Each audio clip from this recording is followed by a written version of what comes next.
On today's Crap Now What, we're going to talk about the ridiculous statement about paying fair share of taxes. Welcome to today's show, and I am going to be weaving again some comments about politics and taxes. This is extremely relevant. In the last week, we had the farewell speech from our current president, Biden. And in his speech, he called out again about the need to pay our fair share of taxes. This is ridiculous. This statement is a blanket statement that is consistently put out into the world, into the universe, that our government and our people in our tax-paying base, you, me, anyone, that there's this constant cry for us to pay our fair share. Now, most of this is directed to that small percentage, that 1% in our country that supposedly is not paying their fair share of taxes. So how do we verify how accurate a statement that this is and why it fires me up? First of all, it's very subjective. Pay fair share. It sounds good to the people who feel like they have not enough money, that they're overtaxed, and that's true. When we look at all the different ways that we are taxed, sales tax, extra tax at a restaurant, vehicle taxes, property taxes, extra taxes possibly at the pump. It all depends on where you live. I can list tax after tax after tax. Anymore, even if we use a credit card or a debit card, we get an extra fee. We are constantly being chipped away. So I get it. But when we hear, especially politicians, say you need to pay your fair share or we need to collect the fair share, there's this implied belief that people aren't, that our companies aren't paying enough in taxes. And I am not the authority on this, but I get fired up about it because it really is not statistically accurate. It's not accurate because if you go to taxfederation.org, where they quote statistics from the one place that would have all the statistics about how much people make, how much they pay in taxes, who they are, where they live, etc., it's the IRS. The Internal Revenue Service is the place to go and find your statistics on paying fair taxes. I'll throw one out at you. 2021, that more than 56% of the taxes that are collected are coming from the upper 1%. Everything that I read as part of the research, anything that my team helped to provide, shows and points to the fact that if you go and look at the actual statistics from the Internal Revenue Service, that the wealthy are paying their fair share and are carrying a large portion. I'm not here to anger the people that are not on the wealthy end of the spectrum. What I am here to say is that taxes are something we think about, hear about, and it's something that's very relevant every day, and it should frustrate you to have it out in the universe that there's this implied belief that people are not paying their fair share. Along with that, statistics also show that our businesses, the companies, the corporations, the businesses that pay taxes here in the United States, which includes me being a small business owner, who also knows many small businesses. So the people that own small businesses, this should be a pain point for you. This should frustrate you to hear anybody in our government, I don't care if they have a D or an R or wherever they're coming from. If you're ever hearing pay fair share of taxes and you're a business owner, you know good and well that you're getting taxed to the hilt. Again, all along that spectrum, all the different taxes that a business owner pays, not just income taxes, because they call them sometimes hidden taxes. They're not hidden, but they're additional, they're ancillary taxes that come with being a business owner. This should fire you up because it makes a difference between whether you're in a 30-some% tax bracket, which a lot of people as business owners end up in that type of tax bracket just by going out and running a business and making some money that they can bring home and take care of their own family and to live off of just because they chose this path. There's a lot of taxes. I want to share some thoughts with you about the taxes because, as you can tell, I'm very fired up about this. And what is wrong about this statement, other than the fact that it's not accurate and we don't have a deficit and people are paying their proportional share? What's very concerning to me is that if people believe this, we also have something really big that happens here in 2025 at the end of the year.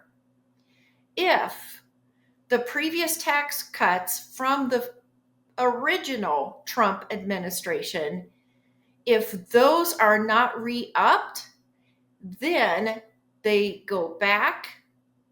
All of those grandfathered lower taxes, believe it or not, we're paying lower taxes than most of the times and most of the periods in history. You are not required to pay more than your fair share of taxes.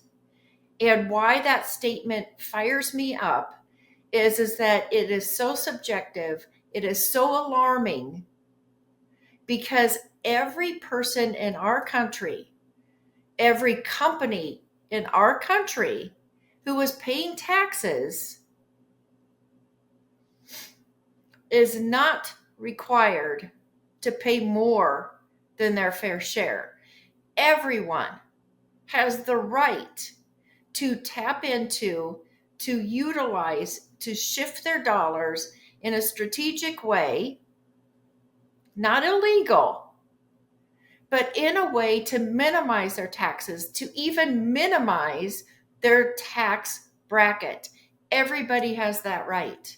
Everybody has the right to accomplish, to be knowledgeable about how they can reduce their taxes. And I'm telling you, there are ways to do this that not everybody is familiar with. And this is what my team specializes in. And this is what frustrates me, because everybody has the right to know that they can utilize different financial tools and different financial strategies to reduce their taxable income and not have more than their fair share of dollars go to the government. I'm not anti-government.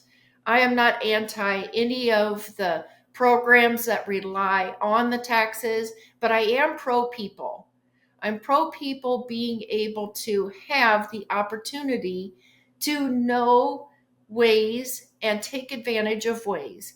Because if a person has more of their own money, if a person has more of their own money to be able to spend, if a business saves on taxes, they've got more money to go and buy more equipment. They have more money to employ more people.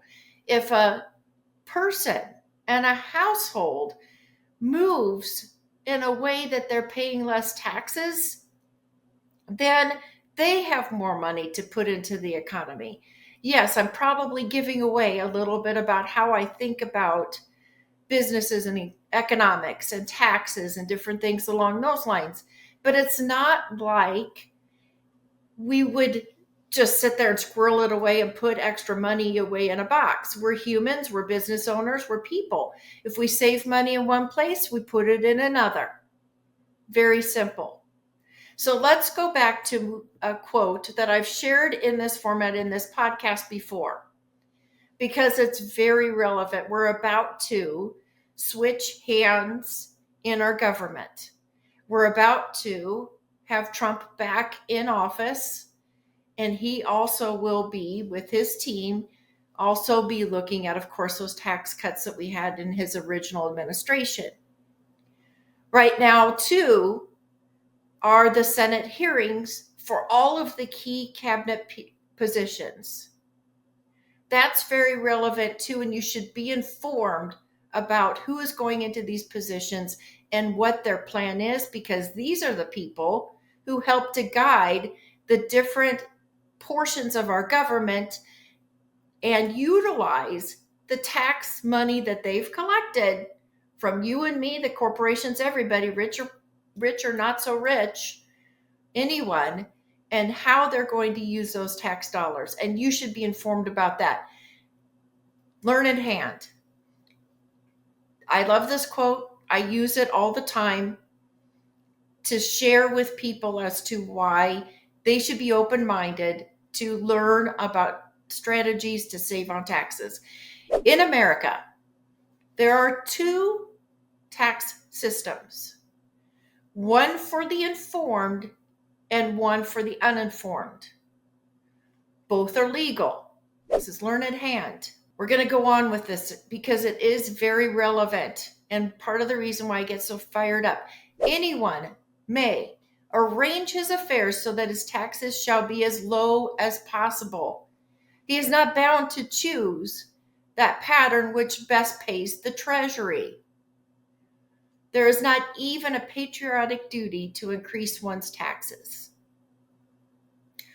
Over and over again, the courts have said that there is nothing sinister in so arranging affairs as to keep taxes as low as possible. Everyone does it, rich and poor alike, and all do it right, for nobody owes any public duty to pay more than the law demands. And this is someone that you would never have seen on TV.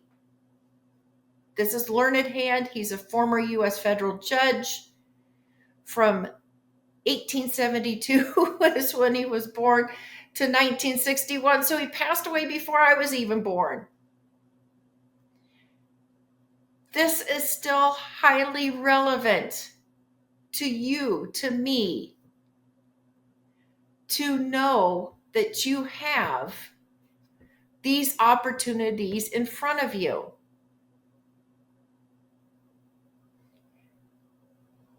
That's what I believe is the true definition of pay your fair share. Keep as much as possible for yourself, because the economy will still benefit and you're not hurting anyone. Here's another one, Arthur Godfrey. I'm proud to pay taxes in the United States. However, the only thing is I could be just as proud for paying half as much. Over and over and over again, there is this mantra of pay fair share. Go back to my Learned Hand. You, as a business owner, if you're a business owner and you're hearing this, you, as a tax-paying citizen, have the opportunity to learn how people move their dollars in order to minimize their taxes and pay their fair share, but the fair share is calculated after. That said, let's talk about retirement. This is my specialty, is to talk about retirement and talking about paying fair share. A person who's about to retire has been paying their fair share of taxes all the way from the time that they had their first job.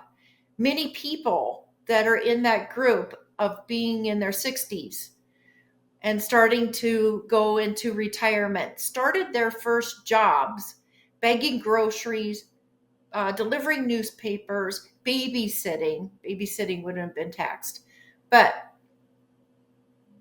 making, in some cases, $1.85 an hour, $2.15 an hour, $3 an hour, getting started and having those pay stubs handed to us with the FICA taken out, the state taxes taken out, the income tax. The second you start being on the map as an earning person in our country, you start to pay taxes. Getting to retirement. I'm still about 10 plus years away, somewhere in that range. But once you get close to retirement, you're tired. You've been paying taxes all this time. The things that you have to live off of going into the future typically is an IRA or a 401k, and it's tax deferred. So now paying your fair share of taxes means a whole different thing. On average, in our country, people that are 65 years old have $426,000 saved up for retirement.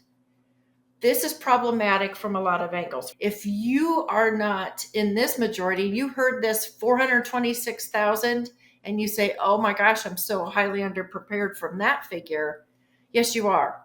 And you're not alone. Those that are close to that $426,000 mark are sitting there and looking. I talk to people every day, 2 or 3, 4 people a day who have this amount of money.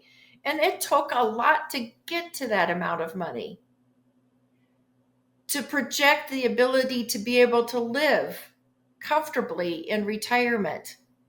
And they know when they get to these figures that 426,000 is not going to last long.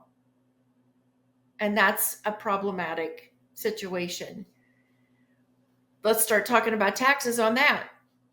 If you don't know this already, a 401k or IRA that's tax deferred, any type of tax deferred account, you will pay ordinary income tax on those funds as it comes out.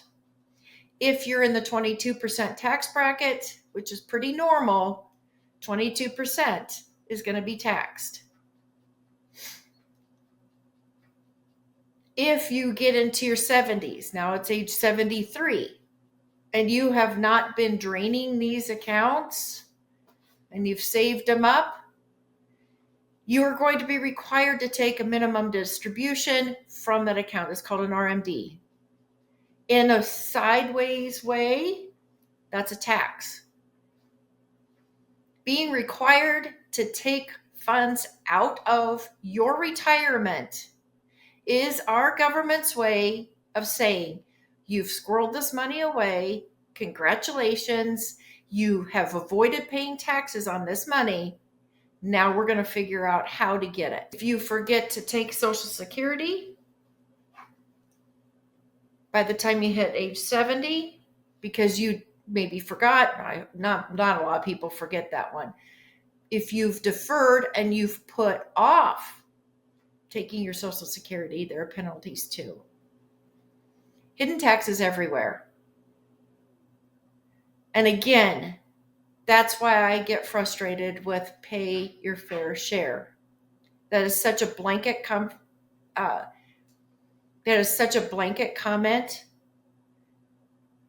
and it's really unfair. So what I want you to do,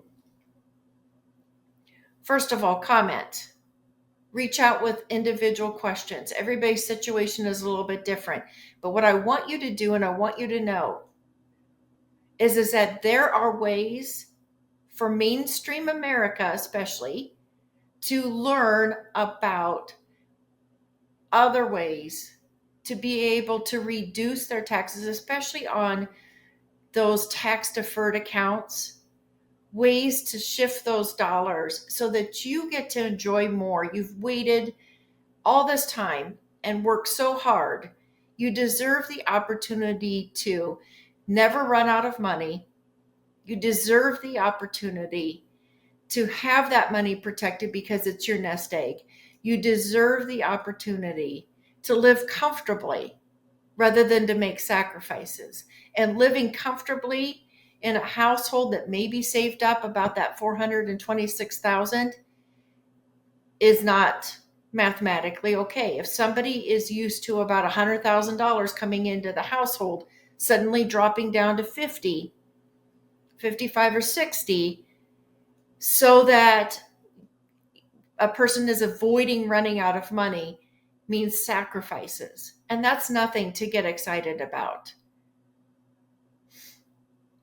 So what I want you to do is be informed that there are ways, ask and learn, and go to the right sources like myself, my team, who specialize in this niche of helping people to untax their income. It is a very small niche. That's why not a lot of people have heard about it. That's why people like myself reach out in these formats, so that there's a chance that I reach someone else so that I can help them.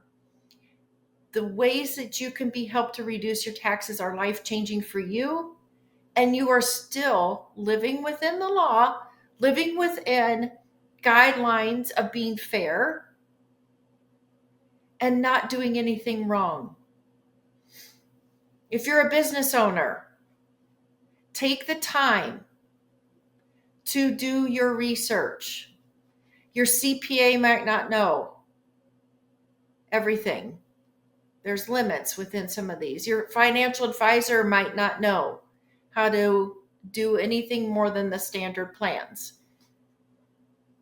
Ask so that you have the opportunity to grow your business, minimize your taxes, and grow your business with the extra dollars. There are ways to do this. That's what we specialize in. So businesses, individuals, people with 401ks, IRAs, especially, who are especially worried about running out of money, this message is for you. This message is for you to put your blinders on. Don't worry about what's going on with who's paying what in taxes. Worry about you and take care of yourself and ask questions. My team is here to help.